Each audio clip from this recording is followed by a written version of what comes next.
তারা নির্বাচনের তারিখ ঘোষণার ক্ষেত্রে একটা গড়িমসি করছে। সেটাই হচ্ছে সবচাইতে মানে সন্দেহের কারণ।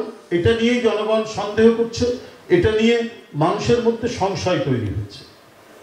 এবং তার পরিস্থিতি এবং পরিণতিগুলো দেখছি যে রাষ্ট্রপতি চলে যাচ্ছেন এয়ারপোর্ট থেকে, অথচ সরকারের বিভিন্ন বাহিনী তারা কেউ কিছু জানে না যে রাষ্ট্রপতির বিরুদ্ধে খুনের মামলা আছে। একজন সাবেক রাষ্ট্রপতি এবং 2 বার রাষ্ট্রপতি তিনি ছিলেন, অথচ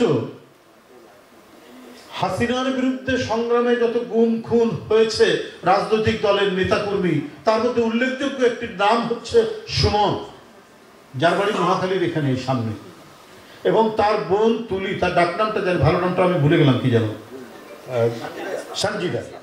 সঞ্জিদা তুলি। সে 2014 সাল থেকে মায়ের ডাক হ্যাঁ মায়ের ডাক নামে একটা সংগঠন করে এই যারা গুম হয়েছে তাদেরকে ফিরিয়ে দেওয়ার একটা আন্দোলন করে এসেছে। গত বৃহস্পতিবারে তার বাসায় পুলিশ রেড করেছে সুমনের খোঁজে। অদ্ভুত ব্যাপার, সুমনের খোঁজে পুলিশ রেড করছে তার বাসায়, যে সুমন, জাকির আরো অনেককে নিয়ে আজকে প্রায়